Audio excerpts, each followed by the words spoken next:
Hello, నేను CS రావు. పార్టీని పటిష్టం చేసేందుకు లోకేష్ గారు సన్నద్ధమయ్యారు. అందులో భాగంగా పని చేయనటువంటి, ప్రజలతో లేనటువంటి ఎమ్మెల్యేలను పిలిచి కౌన్సిలింగ్ చేయండి అని చెప్పి చెప్తూ ఉన్నారు. ఎవరికి? కోఆర్డినేటర్స్కి. రీజనల్ కోఆర్డినేటర్స్ ఉన్నారు కొంతమంది. సంస్థాగతంగా పార్టీని గ్రామస్థాయి నుంచి బలోపేతం చేస్తూ వచ్చినటువంటి తెలుగుదేశం పార్టీ రీజనల్ కోఆర్డినేటర్స్ని ఏర్పాటు చేసింది. వాళ్ళకి కీలకమైనటువంటి బాధ్యతలను కూడా అప్పచెప్పింది.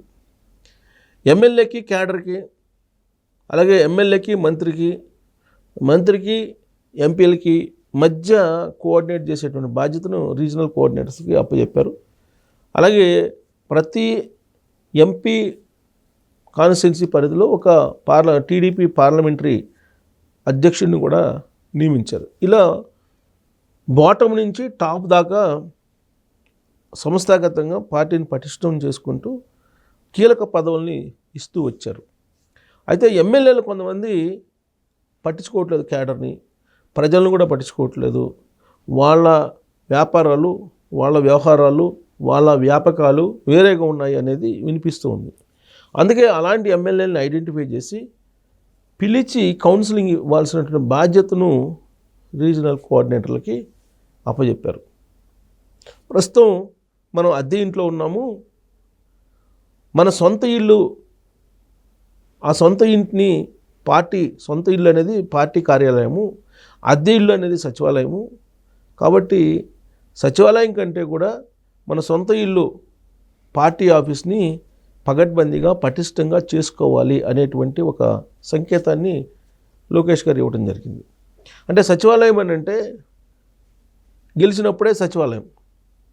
ఒకవేళ అధికారం లేకపోతే, అధికారం కోల్పోతే మరి పార్టీలకి ఏంటి? పర్మనెంట్ అడ్రస్సు, లేదంటే పర్మనెంట్ చిరునామా పార్టీ ఆఫీసు, కేంద్ర కార్యాలయం ఇంపార్టెంట్. సో కాబట్టి సచివాలయం అనేది అద్దె ఇంటి లాంటిది, పార్టీ ఆఫీస్ అనేది సొంత ఇంటి లాంటిది. ఇది దృష్టిలో పెట్టుకొని మీరు పనిచేయండి అని చెప్పి చెబుతున్నారు. లోకేష్ గారు ఇటీవల కాలంలో క్యాడర్కి కూడా ఎప్పటికప్పుడు ధైర్యం నింపేటువంటి ప్రయత్నం చేస్తూ ఉన్నారు. అంతేకాదు వాళ్ళలో ఉత్సాహం నింపేటువంటి ప్రయత్నం చేస్తూ ఉన్నారు. కారణం ఏంటంటే జగన్మోహన్ రెడ్డి గారు వారానికి ఒకసారి ఆంధ్రప్రదేశ్కి వచ్చి ఆయన మళ్ళీ మేము వస్తాం, మిమ్మల్ని జైల్లో పెడతాం, మళ్ళీ మేము వస్తాం, ఎవరైతే అగ్రెసివ్గా తెలుగుదేశం పార్టీలో పనిచేస్తున్నారో లేదా ఎవరైతే తెలుగుదేశం పార్టీలో కీలకంగా ఉన్నారో వాళ్ళని మేము టార్గెట్ చేస్తాం, ఇలాంటివన్నీ కూడా చెప్తూ ఉన్నారు. దాంతో తెలుగుదేశం పార్టీ కేడర్లు కొంత నిరుత్సాహం. ఇప్పుడు అధికారంలోకి వచ్చాం, 164 మంది ఎమ్మెల్యేలు ఉన్నారు. జగన్మోహన్ రెడ్డి గారు ఆ విధంగా మాట్లాడుతున్నా కానీ ఎవరు చర్యలు తీసుకోవట్లేదు. అలాగే జిల్లాలో ఉండేటువంటి నియోజకవర్గాల్లో ఉండేటువంటి వైఎస్ఆర్ కాంగ్రెస్ పార్టీకి సంబంధించిన లీడర్లు కూడా జగన్మోహన్ రెడ్డి గారి లాగా మాట్లాడుతున్నారు. అయినప్పటికీ ఏం చేయలేని పరిస్థితిలో ఉన్నామనేటువంటి ఒక నైరాశ్యం, ఒక అసంతృప్తిలో ఉన్నారు. అందుకే వాళ్ళని ఉత్సాహపరచడానికి ఈ మధ్యకాలంలో ఆయన గోదావరి జిల్లాలకి వెళ్ళినప్పుడు అక్కడ ఉండేటువంటి క్యాడర్తో మాట్లాడుతూ రెడ్ బుక్లో 3 పేజీలు మాత్రమే అయ్యాయి, ఇంకా చాలా పేజీలు ఉన్నాయి, ఎవరిని ఎప్పుడు ఏ విధంగా అరెస్ట్ చేయాలో, ఏ విధంగా శిక్షించాలో తెలుసు, ఎవరిని ఎప్పుడు ఏది చేయాలో దానికి ముహూర్తం పెట్టేటువంటి అవగాహన తనకుంది, మీరేమీ అసంతృప్తి చెందాల్సిన అవసరం లేదు అని చెప్పి లోకేష్ గారు ఇండికేషన్ ఇచ్చి క్యాడర్లో ఉత్సాహం నింపేటువంటి ప్రయత్నం చేశారు. అలాగే తాజాగా తెలుగుదేశం పార్టీ ఆఫీసులో జరిగినటువంటి మీటింగ్లో, కీలకమైనటువంటి మీటింగ్లో నామినేటెడ్ పోస్టులు ఇమీడియట్గా ఫిలప్ చేయండి, ఆ నామినేటెడ్ పోస్టులు కూడా తెలుగుదేశం పార్టీకి నిలబడి పనిచేసినటువంటి వాళ్ళకి ఇవ్వండి, అంతే తప్ప వైఎస్ఆర్ కాంగ్రెస్ పార్టీ నుంచో లేదా ఇతర పార్టీల నుంచో తాజాగా రీసెంట్గా వచ్చినటువంటి వాళ్ళకి నిర్దాక్షిణ్యంగా పదవులు ఇవ్వము, నామినేటెడ్ పోస్టులు లేవు అని చెప్పండి అని చెప్పి ఒక దిశానిర్దేశం తాజాగా లోకేష్ గారు చేయడం జరిగింది. సో ఇదంతా కూడా క్యాడర్కి ఉత్సాహం నింపేటువంటి ప్రయత్నం చేస్తున్నారు ఆయన. తొలి నుంచి కూడా క్యాడర్ పట్ల చంద్రబాబు నాయుడు గారి కంటే కూడా లోకేష్ గారే బాగా అటాచ్ అయి ఉన్నారనేది పార్టీలో అంతర్గతంగా వినిపిస్తుంది. దానికి కారణం ఏంటంటే కూటమి ప్రభుత్వం వచ్చినటువంటి తొలి రోజుల్లోనే ఆయన ఇచ్చినటువంటి ఇండికేషన్ నాయకులకి, మీరు స్థిరపడండి ఫస్ట్ క్యాడర్కి, లీడర్లకు కాదు, క్యాడర్కి. మీరు స్థిరపడండి, మీతో పాటు ఉన్నటువంటి వాళ్ళకి సహాయం చేయండి. ఒకవేళ ఆ విధంగా చేయలేని పరిస్థితులు ఉన్నప్పుడు మీరు ఎమ్మెల్యేని కలవండి, ఆయన సహాయం తీసుకోండి, మీరు స్థిరపడే ప్రయత్నం చేయండి. మీరు స్థిరపడటంతో పాటు మీతో పాటు 10 మందిని స్థిరపడేలాగా చేయండి. మీ గ్రామాన్ని పటిష్టపరచండి, మీ మండలాన్ని పటిష్టపరచండి, మీ నియోజకవర్గాన్ని పటిష్టపరచండి. ఆ తర్వాత మీ జిల్లా పార్టీని పటిష్టపరచండి. ఆ తర్వాత రాష్ట్ర పార్టీని పటిష్టపరచండి. ఈ సీక్వెన్స్లో చెప్పారు. అంటే ఫస్ట్ మీరు స్థిరపడండి, ఏ విధంగా స్థిరపడతారు మీరు అనేది మీకే తెలుసు. మీకు సహాయ సహకారాలు కావాల్సిన అక్కడ ఉన్నటువంటి ఎమ్మెల్యేలను అడగండి అని చెప్పి క్లియర్ కట్ ఇండికేషన్స్ ఇచ్చేశారు. అంటే ఫస్ట్ మీరు స్థిరపడితే తప్ప మీరు మిగతా వాళ్ళకి సహాయం చేయలేరు, అందుకే మీరు ఫస్ట్ స్థిరపడండి అని చెప్పారు.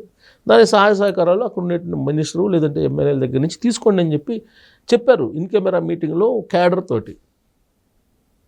సో అంటే పార్టీకి క్యాడర్కి ఎంత ప్రాధాన్యత ఇస్తున్నారో లోకేష్ దీన్ని బట్టి అర్థమవుతుంది. సో ఇప్పుడు పరిస్థితి ఏంటి? అధికారంలోకి వచ్చాం, 16 నెలలు అయిపోయింది, ఇంకా మాకేం కాలేదనేటువంటి ఫీలింగ్లో చాలామంది ఉన్నారు. దాంతోపాటు వైఎస్ఆర్ కాంగ్రెస్ పార్టీ నుంచి వచ్చినటువంటి లీడర్లు కానీ కొంతమంది క్యాడర్ కానీ ఇప్పుడు కూటమి ప్రభుత్వంలో కూడా ఉన్నారు. వాళ్ళదే పైచేయిగా ఉంది అనేటువంటి అభిప్రాయం తొలి నుంచి తెలుగుదేశం పార్టీని కనిపెట్టుకుని ఉన్నటువంటి వాళ్ళలో కొంతమందిలో ఉంది, అసంతృప్తి ఉంది. ఏమి చేయలేకపోతున్నాం, అధికారంలోకి వచ్చాం, ప్రతిపక్ష హోదా లేకపోయినప్పుడు కూడా వైఎస్ఆర్ కాంగ్రెస్ పార్టీ లీడర్లు కానీ వైఎస్ఆర్ కాంగ్రెస్ పార్టీ క్యాడర్ కానీ ఎగిరెగిరి పడుతుంది, అయినా కానీ ఏం చేయలేకపోయాం. అలాగే అనేక మంది మీద కేసులు పెట్టారు, కానీ ఆ కేసులు పెట్టినటువంటి వాళ్ళని అరెస్ట్ చేయలేకపోతున్నారు. అరెస్ట్ చేసినటువంటి వాళ్ళ మీద కేసులు పెట్టినప్పటికి కూడా వాళ్ళని జైలు నుంచి బెయిల్ మీద వస్తున్నప్పటికీ చూస్తూ ఉన్నారు, వాళ్ళని జైల్లో ఉంచలేకపోతున్నారు, లేదా వాళ్ళు దోచుకున్నటువంటి సొమ్ముని రికవరీ చేయలేకపోతున్నారు. ఇలాంటి ఒక అసంతృప్తి అయితే ఉంది, అక్కడక్కడ వినిపిస్తుంది తెలుగుదేశం పార్టీలో అంతర్గతంగా. దాని తగ్గట్టు YSR Congress party mind game ప్రారంభించింది. రీసెంట్గా ఒక సర్వే సంస్థతోటి టైఅప్ అయిపోయి ఇప్పటికిప్పుడు ఎలక్షన్స్ జరిగితే దాదాపు 90 మంది ఎమ్మెల్యేలు ప్రతి ఇంటికి 1 కిలో బంగారం కొనుగోలు చేసినా కానీ గెలవరు అనేటువంటి ఒక సర్వేని బయటకు వదిలేరు. ఆ సర్వేని బేస్ చేసుకుని వైఎస్ఆర్ కాంగ్రెస్ పార్టీ బలపడింది, రాబోయే రోజుల్లో అధికారంలోకి రాబోతుంది అనేటువంటి ఒక మైండ్ గేమ్ని స్టార్ట్ చేశారు.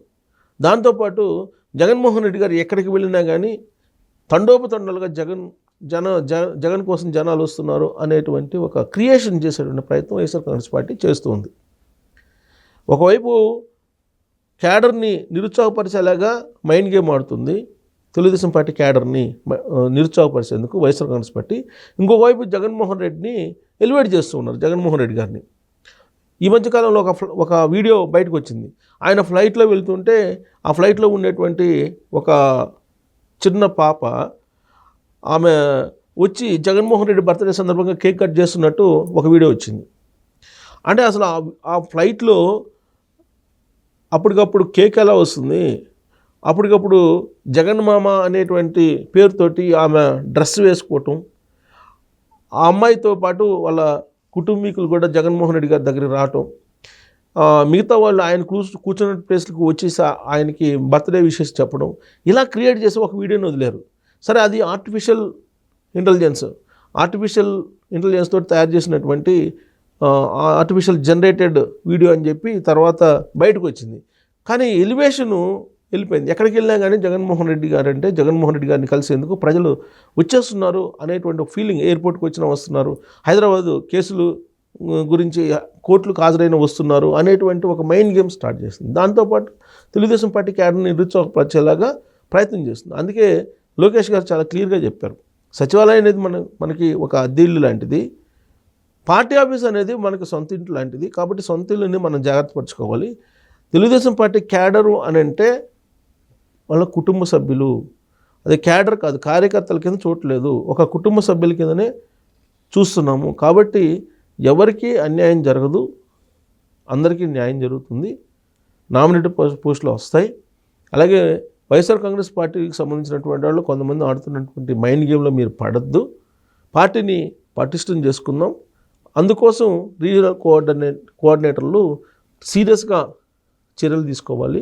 ఖాళీగా ఉన్నటువంటి సంస్థాగత పోస్టులను కూడా భర్తీ చేయాలనేటువంటి ఒక దిశానిర్దేశం లోకేష్ గారు చేయడం జరిగింది. సో ఇప్పుడు ఆయన ఇచ్చినటువంటి దిశానిర్దేశాన్ని ఇంప్లిమెంట్ చేసేటువంటి పనిలో రీజనల్ కోఆర్డినేటర్లు ఉన్నారు. కొన్ని ల్యాప్సెస్ ఉన్నప్పటికీ వాటిని ఓవర్కమ్ చేసి పార్టీని బలోపేతం చేయాలి అనేటువంటి దిశగా లోకేష్ గారు ముందడుగు వేస్తున్నారు. సో దీని మీద మీ అభిప్రాయం ఏంటనేది తెలియజేయచ్చు. Thank you.